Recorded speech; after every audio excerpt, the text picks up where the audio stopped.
Ahí está, Bueno, perfecto. disculpen, son esas cosas que uno no puede controlar. Sin duda. Bueno, vamos a tratar de retomar. Decía entonces que es muy extraña la presentación que se nos hace del personaje de Rahab, cuando lo primero que se nos informa es que estamos en el encuentro de los espías con una prostituta. Eso es lo primero, es el título, ¿sí? Si podemos decir así, que se le da al personaje. Por lo tanto, el tema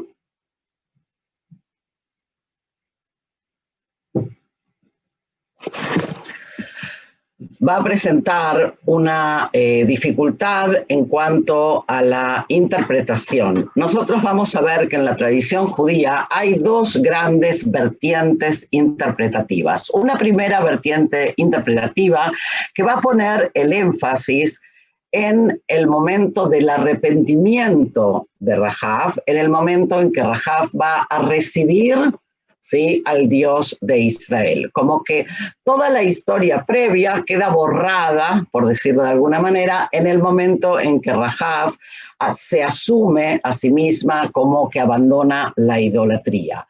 La segunda vertiente es una vertiente más de carácter, digamos, apologético, donde lo que van a tratar de demostrar los estudiosos y los sabios del Talmud es que de hecho no se trata de una prostituta, sino que se trata de una mujer que dirige una pensión o una posada. Y este juego es un juego interesante porque se va a mantener a lo largo de toda la historia. Si bien los sabios del Talmud discuten esto ahí por el año 500, aún hoy podemos encontrarnos con estas dos vertientes, ¿sí? Ahora, ¿cómo hacen para decirnos, cuando el texto nos dice claramente Rahab Azoná, o sea, Rahab la prostituta, cómo hacen los exégetas para demostrarnos que no se trata de prostitución, sino que se trata de otra cosa? Se basan en lo que es la traducción de Onkelos, o en español la traducción de Aquiles, al arameo, que traduce la palabra zoná como pundekait o como pundakit, o sea, como hospedadora, como la dueña de un pundak, la dueña de un hostal. Y entonces lo asocian con esto de recibir a las visitas, y la palabra zona la relacionan con el verbo hebreo lazun, que quiere decir alimentar. O sea que hacen con esto un juego interpretativo para salir de la dificultad del tema de la prostitución. Sin embargo, si fuera así, si fuera que Rahab es únicamente una posadera o una mujer que se dedica a hospedar personas, no queda claro entonces por qué ese silencio a lo largo de la historia acerca de su figura. O sea, hay algo medio paradójico. Si se trata de una persona que dirige un hotel, ¿cuál es el problema? ¿Por qué hay que ponerla en la sombra o dejarla de costado en la historia? Parecería que la cosa no es entonces tan sencilla, y vamos a ver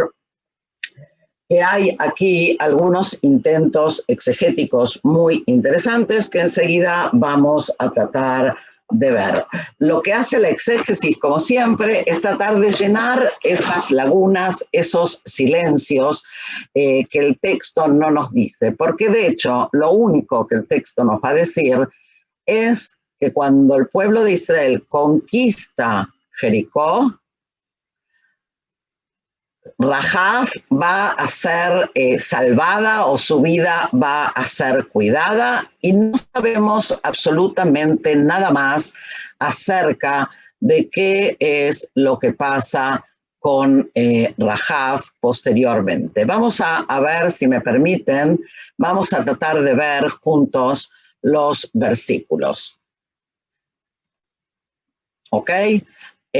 Fíjense este versículo en el capítulo 6, cuando ya Jericó es conquistada, mas Josué salvó la vida de Rahab a Rahab la ramera y a la casa de su padre y a todo lo que ella tenía, y habitó ella, o sea, Rahab, entre los israelitas hasta hoy, por cuanto escondió los mensajeros de Josué, que Josué envió a reconocer a Jericó. O sea que si nosotros nos basáramos únicamente en este texto, aquí Rahab baja del escenario de la historia. O sea, una vez que es salvada, no sabemos absolutamente nada más que ella.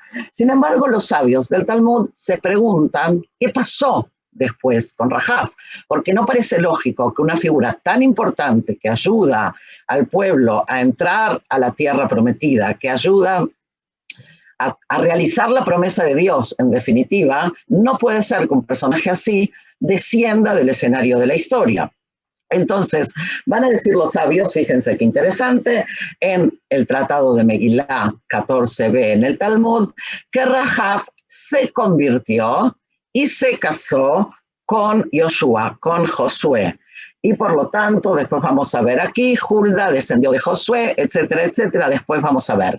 Pero lo que nos interesa aquí es lo que está marcado en rojo, que los sabios del Talmud encuentran necesidad de dar una explicación no solo al hecho de que Rahab sobrevive, sino de que va a ocupar un lugar importante dentro de lo que sería el liderazgo, ¿sí? Si ya hablamos de liderazgo, del pueblo de Israel. O sea, el más grande de los líderes del pueblo en ese momento, que es Josué, se une o se casa con Rahab. Fíjense que no solo estamos hablando aquí ahora del tema de si se trata de una mujer que se dedicaba o no a la prostitución, sino que estamos hablando de una mujer que pertenece a un pueblo extranjero, a un pueblo que incluso es un pueblo enemigo, que de acuerdo al Deuteronomio es uno de los pueblos que debían de haber sido exterminados.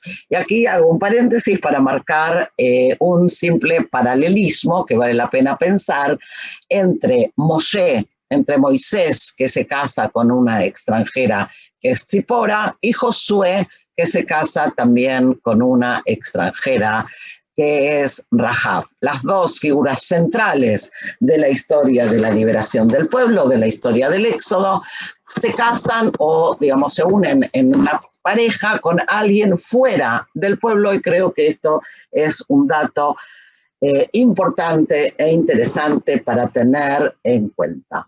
Otra de las cosas interesantes es que los sabios tienen que buscarle la vuelta a cómo es que Rahab hace este proceso de arrepentimiento. O sea, no es que de un día para el otro, de golpe, Rahab dice, bueno, ahora creo en el Dios de Israel. ¿Sí? Una persona que ha estado toda la vida dedicada a la prostitución y que por otro lado pertenece a un pueblo idólatra, es medio raro que de un día para el otro se convierta, ¿sí? Y se adhiera a el monoteísmo y a la fe de Israel. Ahora, fíjense lo que la maniobra exegética que van a hacer los sabios, y ahora sí me van a tener que tener un poco de paciencia porque esta es una maniobra exegética complicada. En primer lugar, dice el Talmud en Megilá 15, los sabios enseñaron que había 4 mujeres extraordinariamente bellas en el mundo, no solo en el pueblo de Israel, sino en el mundo, que eran Sará, Abigail, Rahab y Esther. Todas mujeres que nosotros conocemos, todas mujeres muy activas, diría yo, ya que estamos en el ámbito del liderazgo, y muy osadas. Ahora, fíjense la necesidad de los sabios de marcar la belleza. Podrían habernos dicho, había 4 mujeres, yo qué sé, justas, había 4 mujeres creyentes. No, lo que los sabios deciden marcar es la belleza. Y normalmente cuando nosotros pensamos en Sará, por ejemplo, no pensamos en la belleza, a pesar de que hay varias tradiciones exegéticas que sí nos marcan la belleza. Ahora fíjense cómo sigue el texto. Rahab despertaba pensamientos impuros por su nombre. Es decir, la mera mención de su nombre inspiraba lujuria. Como muchas veces pasó en la historia, y sigue pasando lamentablemente, la responsabilidad del pensamiento del hombre no es del hombre, sino que es de la mujer que los inspira. Fíjense otra vez esto de que la belleza está planteada aquí como un problema y es la mujer la que incita los pensamientos impuros del hombre. Y vamos a ver que la cosa continúa y vamos a entrar ahora a un texto un poco más complejo. Espero que me sigan y si no, después vamos a tratar de aclararlo. El Talmud en Sebahim, en el Tratado de Sebahim 116a, nos comenta lo siguiente, y prestemos atención. Lo que escuchó Yitro es Jetro, el suegro de Moisés, el padre de Tzipora, que si recuerdan la historia, se adhiere al pueblo de Israel cuando el pueblo de Israel está en el desierto, después de escuchar acerca del cruce del Mar Rojo. Y viene el texto talmúdico y nos dice así. Y lo que escuchó Yitro, ¿qué es lo que escuchó Yitro? El rabino Eliezer dice, escuchó sobre la división del Mar Rojo. O sea, ¿qué es lo que sabía Yitro acerca del pueblo de Israel? Había escuchado la grandeza de Dios, de que Dios había abierto el Mar Rojo para que el pueblo de Israel pase. En un contexto similar, con respecto a la división del Jordán, si se recuerdan, cuando Josué cruza el Jordán, dice el texto lo siguiente, y sucedió cuando todos los reyes de los amorreos oyeron como Josué cruzó el Jordán. Incluso lo que está marcado en negrita, si lo están viendo, incluso Rahab, la prostituta, dijo a los mensajeros de Josué, porque hemos oído como el Señor secó el agua del Mar Rojo de ustedes, delante de ustedes, perdón. O sea, el milagro del cruce del mar tiene en común, o digámoslo al revés, tanto Yitro como Rahab traen este argumento del milagro del cruce del mar. Sin embargo, Yitro o Jetro en español ocupa un lugar preponderante en el texto bíblico, incluso goza de una alta jerarquía como suegro de Moisés y nuestra Torá le dedica incluso una de las lecturas semanales, mientras que Rahab, dijimos, es todo lo contrario. Ahora, los dos están basándose en el mismo hecho, en el milagro del cruce del mar. Ahora vamos a ver entonces cómo es que esto se complica, ¿ok? Y pregunta pregunta la propia Gemara, el propio Talmud. ¿Qué es diferente? O sea, ¿qué es diferente entre la historia de Jetro y la historia de Rahab? ¿Qué es diferente? Es decir, con respecto a la división del Jordán, donde el versículo dice, ya no había espíritu en ellos, y qué es diferente aquí, en la declaración de Rahab, donde el versículo dice, tampoco quedó más espíritu en ningún hombre. Este es un texto un poco complicado, así que si me permiten voy a tratar de explicarlo. Lo que los sabios del Talmud están haciendo es tomar dos pasajes, el pasaje en el cual se habla del cruce del mar y el pasaje en el cual se habla del cruce del mar, pero uno dicho en el pasado y otro dicho ahora por Rahab, ahora en nuestro texto, ¿sí? En Josué. Y cuando Rahab dice lo cama, o sea, no quedó más espíritu, utiliza el verbo lacum. El verbo, si lo están viendo aquí, a lo mejor vale la pena que se los marque. Vamos a ver si puedo. Lo están viendo aquí, ¿sí? Donde está mi flecha. Minuto. Ok. Aquí donde dice kama, ¿sí? Del verbo lacum, La palabra lakum quiere decir ponerse en pie. O sea, lo que está Rahab diciendo es el pueblo se quedó, o sea, nosotros, los enemigos de Israel, nos quedamos sin fuerza incluso para ponernos en pie. Pero viene el Gemara, viene el Talmud y dice que ¿a qué se refiere Rahab con esto? Dice así, usó esta frase eufemísticamente para decir que el miedo era tan grande que sus órganos masculinos ni siquiera podían ponerse erectos. O sea, los sabios hacen un desvío, podríamos decir, de la atención de no tenían fuerza hacia la virilidad, hacia la fuerza de los hombres. ¿Y para qué lo hacen? Lo hacen para explicarnos cómo es que Rahab sabe de esto. Fíjense, ¿y cómo Rahab sabe de esto? Sabe de esto porque no hay príncipe o gobernante que no haya tenido relaciones sexuales con Rahab. ¿Y toda esta vuelta para qué? Para llegar al momento culminante en el cual Rahab va a arrepentirse y va a regresar y va a aceptar a Dios. Porque si no presentamos a Rahab en su plenitud, digamos, como idólatra y como pecadora, el proceso de teshuvá, el proceso de arrepentimiento, carece de sentido. Entonces, viene aquí el texto talmúdico a explicarnos exactamente eso. Y dice, los sabios dijeron con respecto a Rahab que ya cuando tenía 10 años ¿sí? Se dedicó a la prostitución, 40 años. Ella dijo, todos mis pecados por la prostitución me serán perdonados por la recompensa de haberme puesto en peligro para salvar al pueblo de Israel, para salvar a los dos espías.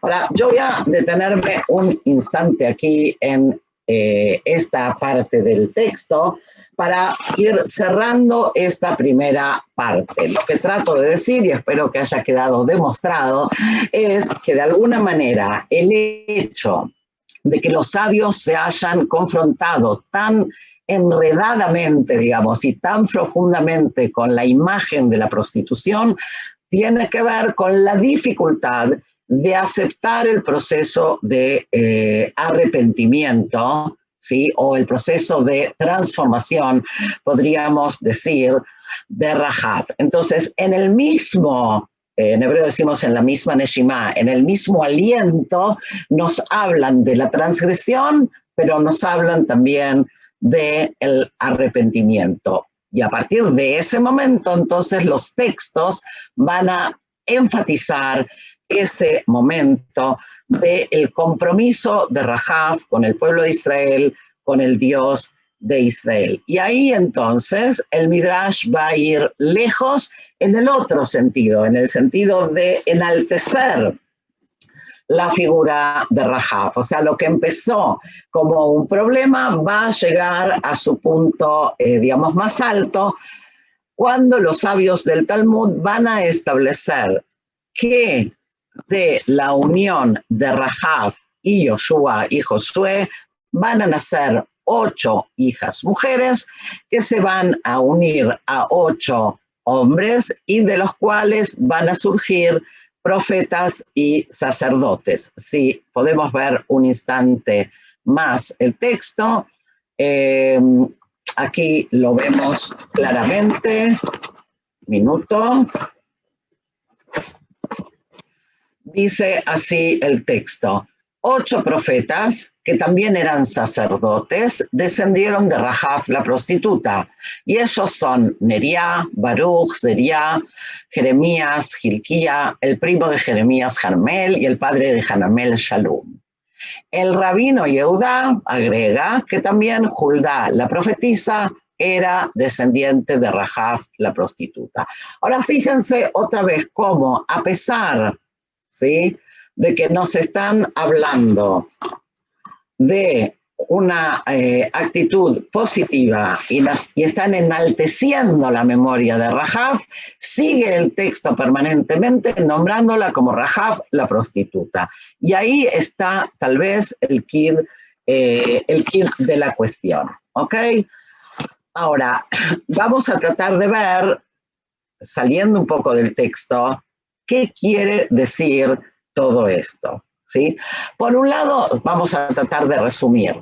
Por un lado nos dicen, esta figura es problemática. Vamos a tratar de ver cómo podemos salir de la trampa, digamos, que nos presenta esta figura. No solo que es problemática por su profesión, es problemática porque pertenece a un pueblo que debía de haber sido exterminado, ¿sí?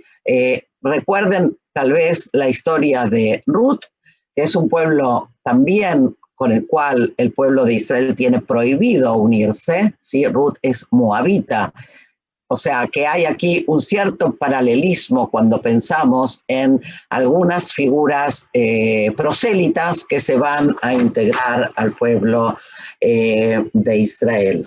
Ahora, Rahab no solo acepta al Dios de Israel, sino que arriesga también su vida y también profetiza de alguna manera la conquista de la tierra de Israel. Cuando lo vemos en esa perspectiva, es una figura clave.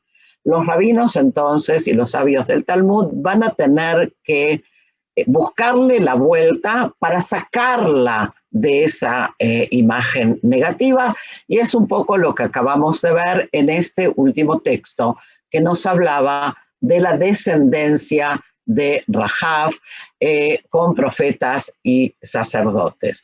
No solo eso, sino que Rahab va a ser utilizada en algunos de los textos como modelo de virtud. O sea, aquellas características que Rahab tiene son las que el pueblo de Israel después no va a tener. Les leo, por ejemplo, un texto que dice así: está escrito, ahora que has mostrado lealtad, júrame por el Señor. Eso leemos nosotros, ¿sí?, en el texto de Josué. Mientras que en Jeremías vamos a leer, seguro que jurarán falsamente. O sea, Rahab es la que jura bien y el pueblo de Israel es el que jura mal. ¿Sí? Vuelvo después en Josué, en Josué, perdonarás la vida de mi padre y de mi madre, le pide Rahab a los espías. Y en Ezequiel leemos, los padres y las madres han sido humillados. O sea, hay un juego o hay un diálogo, si ustedes quieren, exegético entre el texto de Josué, entre las palabras que Rahab pronuncia y los reclamos que los profetas le van a hacer posteriormente al pueblo de Israel. O sea que aquí, en estos textos, Rahab va a tratar de ser, yo diría, reivindicada por los profetas como un ejemplo positivo, ¿sí? Para enseñarnos, en definitiva, que el arrepentimiento y la transformación, digamos, del carácter son más importantes que el pasado. Este es un mensaje fundamental dentro del pensamiento judaico. O sea, no hay tal cosa como digamos, el destino o la determinación en el sentido de que no se puede cambiar la vida, sino por lo contrario, los seres humanos fuimos creados con libre albedrío y por lo tanto podemos cambiar nuestra conducta. Al hacer toda esta vuelta exegética es para justamente reforzar esta imagen de Rahab en el sentido positivo. Rahab va a hacer esta transformación. Fíjense que cuando los espías llegan, la escena es una escena muy rápida. Rahab muy rápidamente está dispuesta a ayudarles, lo cual puede ser interpretado como que de hecho Rahab ya había hecho parte de ese proceso de transformación, pero no se había presentado aún la hora, digamos, como para que pueda sacar lo que estaba en potencia al acto. ¿sí? Y esto es un tema importante. Rahab escuchó los milagros que acontecieron en el desierto y aparentemente ese proceso ya había comenzado. Cuando llegan los espías, muy rápidamente está dispuesta a ayudarles. Toda esa escena no dura más que una medianoche. No es que estamos hablando de una escena de días, ¿sí? Que la tratan de convencer, sino que ella misma está bastante segura de lo que desea. Por lo tanto, en esta imagen de la aceptación del Dios de Israel de una manera plena, es donde los sabios del Talmud van a poner el énfasis para mostrarnos la importancia del prosélito. Y entonces yo quisiera compartir con ustedes otro texto, con vuestro permiso, ¿sí? Que ya vimos, pero vamos a intentar ver uno más, si es que me deja, aquí. Y fíjense cómo en este otro texto talmúdico, midrashico en realidad, también se trata de dejar bien parada, se decía en Argentina en una época, de dejar bien a Rahab. Fíjense este texto. Cuando Jeremías, el profeta, fue arrojado al pozo, se envió a Ebed-Melech, el etíope, para que lo trajera, o sea, para que lo sacara. Eso dice el texto en Jeremías 38, versículo 11-13. En la expansión midrashica, o sea, en la explicación exegética, encontramos lo siguiente. Jeremías le dice, si tan solo tuviera una escalera, Dios le pregunta, ¿quieres una escalera? Tu abuela, Rahab, usó una cuerda. Como está escrito, los hizo bajar con una cuerda a través de la ventana y tú también serás salvo por una cuerda. Y tiraron a Jeremías por las cuerdas. O sea, Jeremías, por un lado, nos es presentado en este texto como descendiente de Rahab, como ya lo vimos antes, y por el otro estamos viendo esta resonancia, fíjense, con el tema de la soga, ¿sí? Es la soga, el cordel, lo que salvó a los espías, lo que va a salvar también a Jeremías. O sea que Rahab se convierte aquí en esta imagen, ¿sí? De poder poner a salvo, que es muy diferente a la primera imagen que se nos hizo cuando hablábamos del texto bíblico. Ahora, si no alcanza con eso, van a venir nuestros sabios, perdón, estoy buscando otro versículo, que si no está aquí se los voy a leer yo, que dice lo siguiente. Dice uno de los midrashim que 9 mujeres justas había en el pueblo de Israel. Eso aparece en el midrash de Yalkut Shimoni. Ahora, no son 9 mujeres justas, sino que son 9 mujeres justas prosélitas, o sea, mujeres que no eran parte del pueblo de Israel y que se integraron al pueblo de Israel. Y ellas son, escuchen bien, Agar, Osnat, Zipora, Shifra y Púa, la hija del faraón, Rahab, Ruth y Yael. O sea, estas 9 figuras femeninas son no solo prosélitas y no solo justas, sino que son las dos cosas. El Midrash ve la necesidad de marcar esto, de marcar que el prosélito puede ocupar ese lugar de ser alabado, de ser enloado, de estar incluso por encima que otras figuras pertenecientes al pueblo. Ahora, fíjense que Rahab, igual que Ruth, ¿sí?, acepta al Dios de Israel. Rahab, al igual que Yael, salva al pueblo.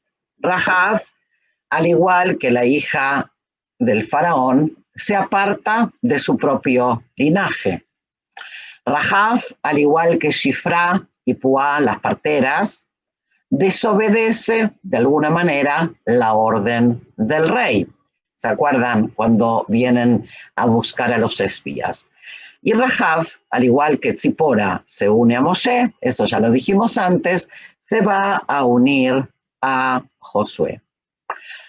Ahora, para concluir, vamos a sumarle a este análisis otra mirada más. Hasta ahora veníamos hablando de dos miradas. Una mirada que intenta salvar, digamos, la figura de Rahab a través de esta vuelta, ¿sí? Y de ensalzar el proceso del arrepentimiento. Otra vertiente que dijimos al principio, que es la vertiente apologética, y hay una tercera vertiente que habla de que en realidad Rahab quedó también en la sombra, porque si lo pensamos profundamente, no deja de ser una persona que traiciona a su propio pueblo al permitirle a los espías actuar como actúan.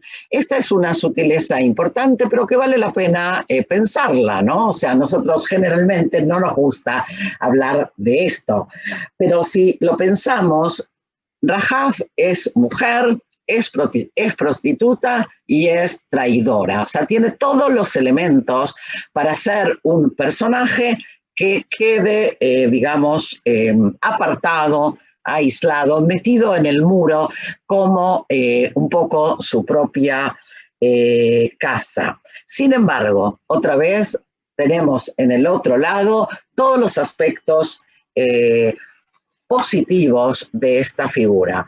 Por lo tanto, esta tensión es lo que yo les invito a revisar ahora, si quieren, a través un poco de las preguntas y nuestro diálogo, porque mirada de esta manera, Rahab deja, por un lado, de ser esa heroína que habían intentado pintarnos, porque tampoco era muy creíble, y nos deja pensando un poco en la humanidad de Rahab, que no deja de ser una mujer en una posición, si bien importante, porque como vimos según el Talmud, todos los reyes, los señores importantes la conocen, no deja de ser una figura marginal y débil en la sociedad, que debe de confrontarse en este momento con el invasor, con el conquistador, y lo hace a través de los recursos que tiene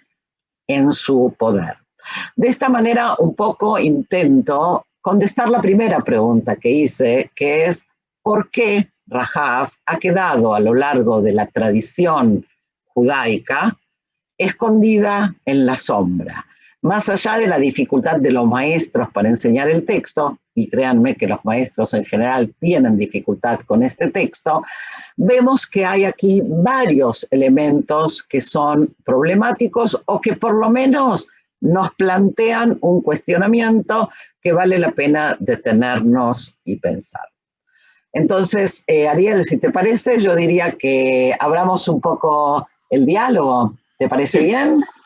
Sí, bueno, han habido algunas preguntas del público. Si podrías aclarar la cuestión del casamiento de Josué. Muchos dicen, pero eso no está en la Biblia, que Josué se casó con Rahab. Y pregunta que está comunicada a eso, la figura de Rahab o la mención de Rahab en el Evangelio de Mateo, que según el Evangelio de Mateo se casa con Salmón. Entonces, eso ha creado tal vez una confusión, ¿no? Si podrías nada más aclarar el tema de las tradiciones talmúdicas. ¿A qué se refiere? Porque hay mucha gente que desconoce el concepto del Talmud y buscan en la Biblia y dicen, pero en la Biblia no está. Bueno, lo voy a explicar, pero eso Ariel me tenías que haber parado antes, así lo explicaba antes, pero bueno, es verdad, eso no está en el texto bíblico. Ahora, dentro de la tradición judaica, lo más importante, yo diría, no es necesariamente el texto escrito, sino la interpretación posterior o lo que nosotros llamamos la Torá o la ley oral. O sea, lo que nuestros sabios hacen a lo largo de la historia es tomar el texto bíblico e interpretarlo, que fue lo que traté de explicar cuando hablé de que los sabios se preguntan acerca de esta figura y tratan, por lo tanto, de salvarla, ¿sí?, de esta situación. Y van a venir y van a explicar, ¿sí?, en base al versículo que vimos, que dice que, si quieren lo podemos volver a ver, pero el versículo habla de que le dio la vida, o sea, que no dice que le salvó la vida, sino que dice en hebreo, Vayejie, o sea, es algo así como que le dio la vida, así tendríamos que traducirlo, y del juego de esta palabra, de la exégesis de esta palabra, es que los sabios llegan a la conclusión de que lo dio descendencia, o sea, dar vida es dar descendencia. No se refiere solo a salvarle la vida a Rahab, sino Vallejí la hizo vivir, podríamos traducir. Si la hizo vivir, quiere decir que le dio descendencia. Si le dio descendencia, obviamente se casó con ella. No podemos concebir que no lo hiciera. Esa es la lógica de la exégesis o de la interpretación. Y entonces, a partir de ahí, se llega a cuál es la descendencia de Josué con Rahab, que son los 8 profetas que vimos antes, ¿ok? En cuanto al tema de los evangelios, yo, como siempre digo, no me voy a meter con lo que no domino. Entiendo que sí, desde el punto de vista de la exégesis, hay quienes piensan que es la misma Rahab y hay quienes piensan que no es la misma Rahab, ¿sí? Hay aquí una cuenta de generaciones que no encaja muy bien si fuera la misma Rahab. Entonces hay que hacer las mediciones. La pregunta que desde el punto de vista del pensamiento exegético tenemos que hacernos es ¿para qué? O sea, ¿para qué hay necesidad de que Rahab se case con uno o con otro? O sea, eso viene a cumplir una función o a darnos un mensaje, de la misma manera que Moshe se casa con Tzipora. O sea, ¿por qué hay necesidad de que el líder del pueblo se case con una prosélita? ¿Cuál es el mensaje que hay atrás de esto? Ese es el estudio que tratan de hacer los sabios. Y el mensaje tiene que ver con esta concepción de que pertenecer al pueblo de Israel no es únicamente un tema biológico, sino que es un tema ideológico, si podemos decirlo así. Es un tema de fe, es la aceptación del Dios de Israel y del destino de Israel, o como lo va a decir Ruth en el texto, ¿sí? Tu pueblo es mi pueblo, tu Dios es mi Dios y tu tierra es mi tierra. Va por ese lado. No sé, Ariel, si con esto queda un poco más claro. Sí, yo sí, nada más quiero agregar, porque justamente hubo un cambio de traducción al portugués, entonces por ahí del portugués se perdió una parte, me están diciendo, pero solamente para resumir un poco lo que has dicho, que la figura de Rahab en el Evangelio de Mateo, según la exégesis, hay quienes dicen que pudo haber sido la misma Rahab del Jericó, de Josué, o de Josué, digamos, de la historia de la conquista de Jericó por Josué, sí, entre comillas, y hay quienes dicen que no, y según lo que decís, es que a veces la genealogía no encaja. Entonces, hay una cuestión más allá de que si se casó con Josué o con Salmón, de acuerdo al Evangelio de Mateo, la pregunta es, si entendí bien, Ethel, es ¿por qué utilizar esa figura? ¿Qué es lo que quieren los exégetas? Tanto porque, abro paréntesis, los evangelios es también literatura judía, que es justamente paralela, casi paralela a la literatura rabínica. Es decir, ¿por qué se utiliza esa figura? Entonces, nada más estoy haciendo un resumen de lo que dijiste. Aparte, quiero ver si entendí bien. El examen después. Para aclarar que Ethel no está diciendo que la Biblia dice que Josué se casó con Rahab. Son tradiciones posteriores, ¿no? Que lo que ella está mencionando, rabínicas, que tratan de explicar la figura de Rahab a través de ¿qué? diciendo que se casó con Josué y tuvieron descendencia. ¿Ok? Solamente Exacto. para aclarar ese punto, justamente para nuestro público que habla portugués, justo hubo un cambio ahí de traducción, entonces queríamos solamente resaltar y aclarar esa duda. Ningún problema. Sobre ese tema, te pregunta Alessandra de Oliveira, ¿no? Ya que digamos, la tradición rabínica trata de rescatar la figura de Rahab y digamos, arrojar una luz positiva, la pregunta de ella es, ¿cómo puede ser que Rahab, más allá de su dudosa profesión, digamos, cómo puede ser que sus descendientes fueran considerados judíos legítimos si ella no lo era? Ah, bueno, pero eso tenemos en muchos, muchos casos. Primero, ¿qué quiere decir judíos legítimos? El tema de la transmisión del judaísmo por vientre de madre, o sea, por línea matrilineal, es muy posterior al periodo del que estamos hablando. ¿Sí? En el periodo del que estamos hablando, la transmisión del judaísmo es patrilineal. ¿Sí? Si nosotros pensamos en muchísimas de las mujeres que van a aparecer en la Torá, o sea, en el Pentateuco y posteriormente en la Biblia, la pertenencia al pueblo está marcada por el hombre y no por la mujer. El tema de la matrilinealidad va a ser posterior, algunos la van a ubicar recién en la Edad Media incluso. O sea, aquí hay un tema que podemos pensar también, yo qué sé, Bilá y Zilpá, las concubinas del patriarca Jacob, tampoco son pertenecientes al pueblo hebreo, y las 12 tribus de Israel descienden de allí. O sea, que no es ahí donde se marca, o Tzipora misma, los hijos de Moshe, ¿sí? O sea, no es ahí donde se marca. Y en el caso de Rahab incluso no hay ningún problema porque ella acepta por propia voluntad al Dios de Israel, ni siquiera es que es simplemente una persona externa, sino que se ha incorporado. Y una vez que la persona se ha incorporado al pueblo, sus hijos son totalmente judíos. Ese término tampoco se aplica a la época, si estamos un poco digamos, llevando nuestra visión y nuestro discurso actual a una época histórica al cual no corresponde, porque todavía no se habla tampoco de judaísmo. Sí, estamos hablando del pueblo de Israel, estamos hablando de los hebreos que salen de Egipto, todavía no estamos hablando de los judíos, que va a ser un término posterior.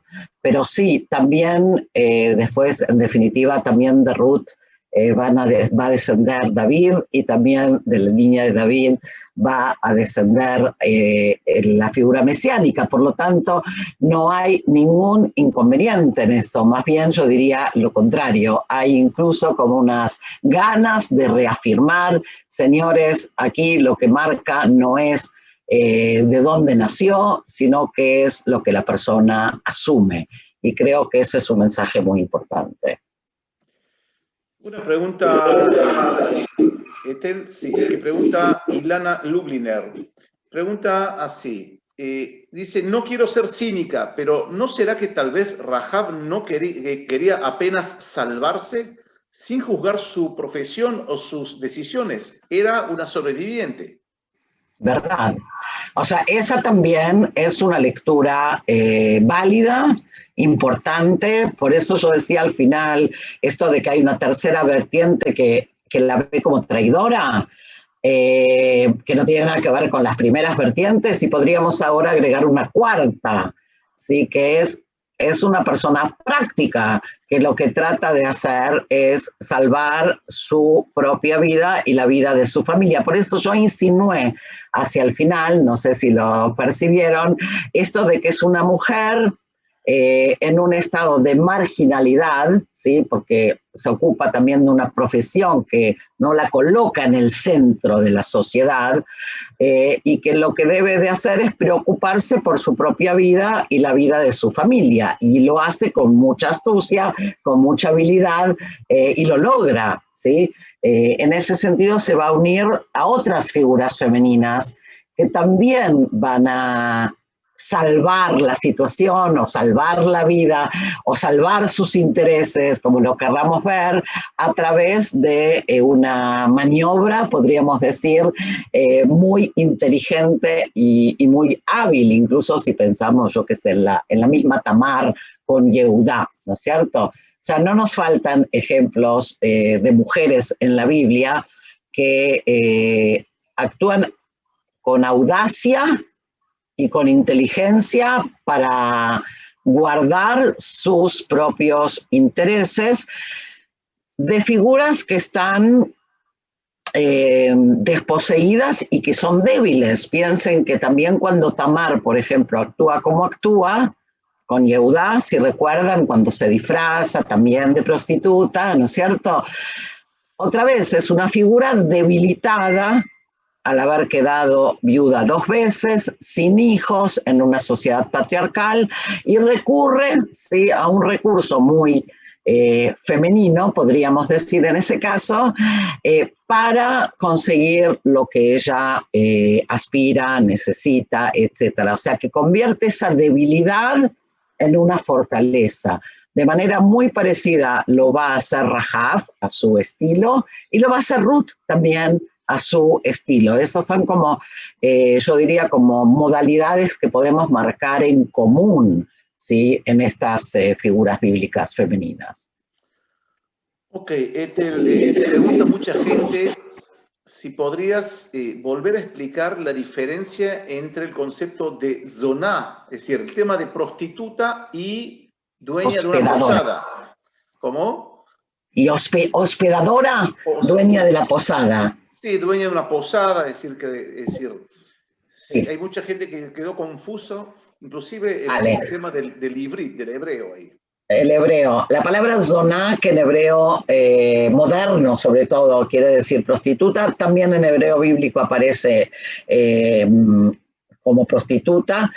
En la traducción al arameo, que es la primera traducción de hecho de la Biblia, va a aparecer traducida como la palabra pundekait. Pundekait en arameo es aquella persona que dirige un pundak, o sea, dirige un hostal, una hostería, un pequeño hotel, si podemos definirlo así en nuestro lenguaje moderno. Rashi, que es tal vez el exégeta más significativo o más importante que tenemos ahí por el año 1000, y que su influencia nos llega hasta nuestros días, es el que más va a ir en esta línea. O sea, va a marcar que la profesión de Rahab no tiene que ver con prostitución, sino que tiene que ver con lo que se había traducido en la traducción aramea. Recuerden que en ese periodo en el que estamos hablando, la lengua que es vernácula, la lengua que se habla es el arameo y no el hebreo, ¿sí? Entonces, la Biblia es traducida al arameo para que los propios israelíes, para que los propios judíos, digamos, la puedan leer. Allí está traducido como dueña del hostal.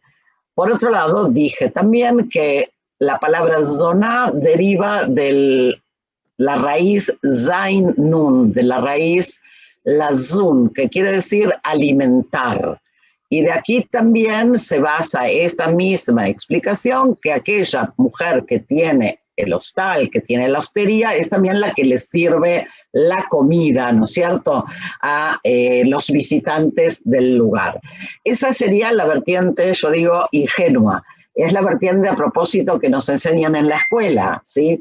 Pero es la vertiente de la explicación del más grande de los exégetas de la Biblia, ¿ok? No sé si con eso más o menos queda claro esta cosa. La otra vertiente es la vertiente que toma la palabra tal como aparece en la Biblia y aparece en otros contextos bíblicos, por eso hay muchos que dicen que esta primera explicación de que es un hostal no tiene demasiado sentido, porque la palabra zoná va a aparecer en otros contextos bíblicos. Y una de las maneras que tenemos de entender una palabra es cuando podemos compararla o comparar su aparición en los diferentes textos o en los diferentes contextos bíblicos. ¿Ok? Entonces, ahí va eso.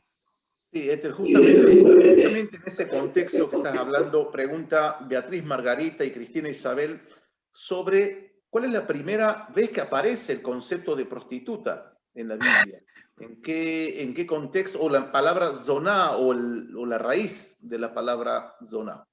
La palabra ya va a aparecer, no, la verdad que no traje la cita, pero ya va a aparecer en el Pentateuco con la prohibición de la prostitución, ¿sí? Porque el Pentateuco marca el tema de lo tekabel etnan osnak, etnan zoná, o sea, el intercambio, ¿sí? Del servicio, digamos, sexual por dinero o por paga, es algo que está condenado en el Pentateuco. Por otro lado, sí van a aparecer, ya que hablamos de Tamar, ¿sí? La figura de Tamar, por ejemplo, ahí no aparece el concepto de zoná, no aparece el concepto de prostituta, sino que aparece el concepto de kdeshá.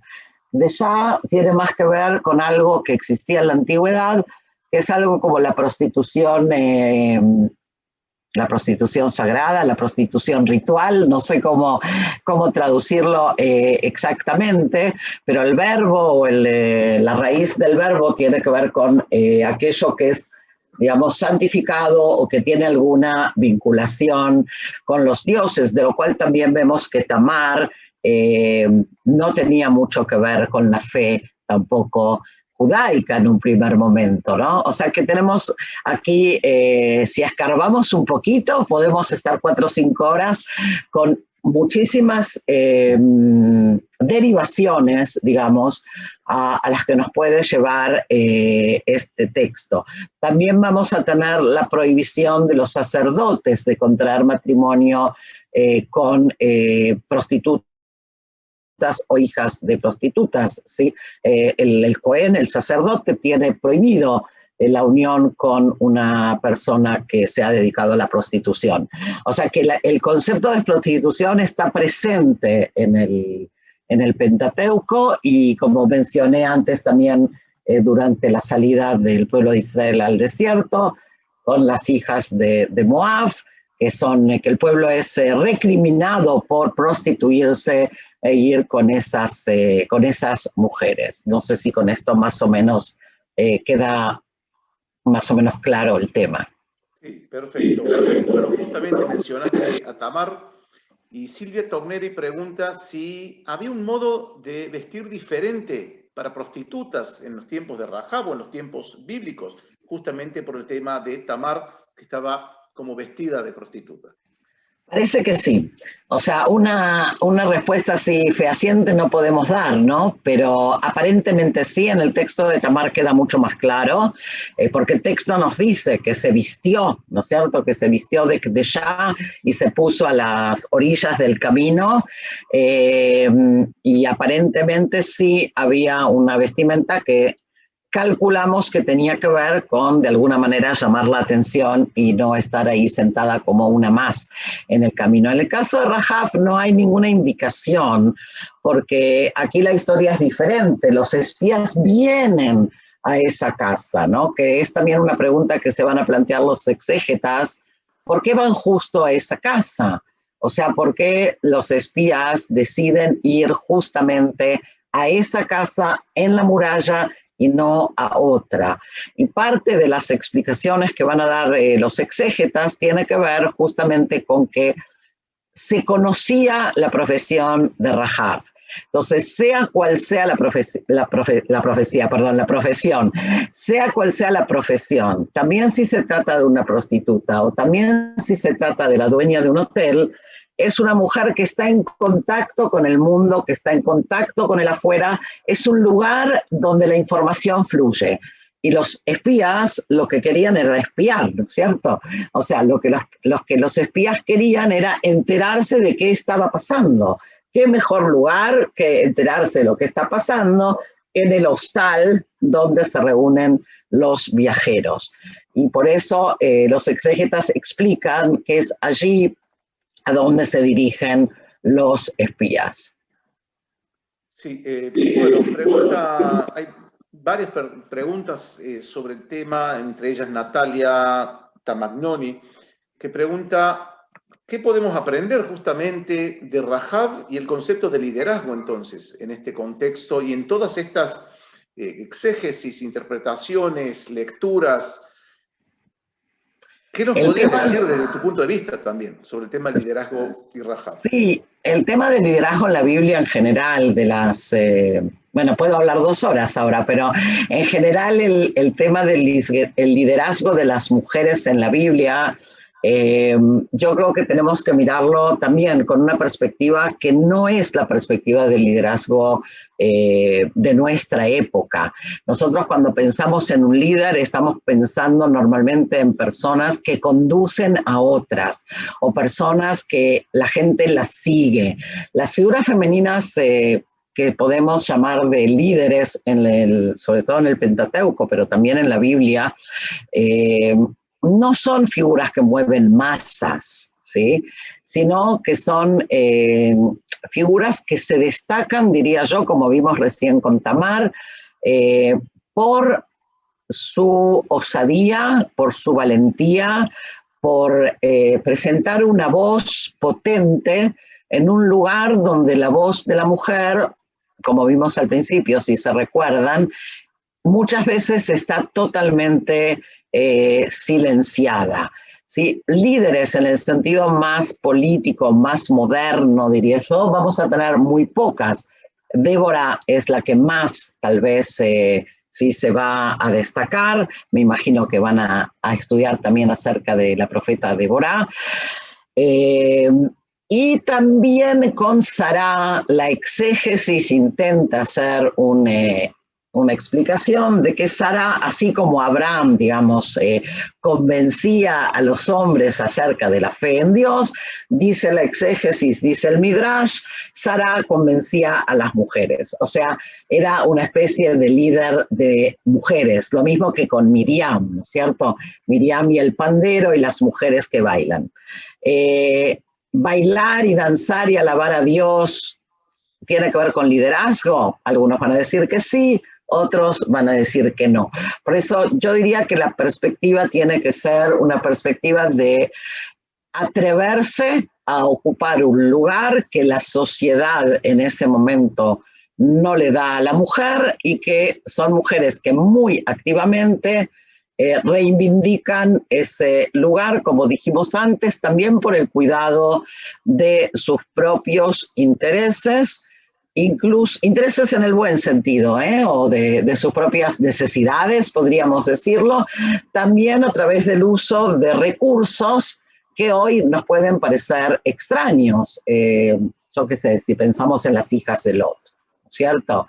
O sea, no nos faltan ejemplos en ese sentido. No sé si por ahí vamos. Sí, yo nada más quiero reforzar el tema del concepto de liderazgo que tenemos, y bien lo dijiste, en el siglo XX, siglo XXI, y no solamente, pero hoy en día intentamos explicar el tema del liderazgo como un gran carisma que arrastra multitudes, ¿no? Y a veces puede ser un profesor de escuela o un taxista o cualquiera de nosotros, en determinada situación podemos ejercer funciones de liderazgo y, o sea, estoy de acuerdo con la respuesta con el tema de Rahab y otras figuras bíblicas que tal vez no trascendieron como un Moisés o como un David, como Jesús y otros, sino que, y bueno, se tiene que ver tal vez con el título, en las sombras también se puede ejercer el liderazgo.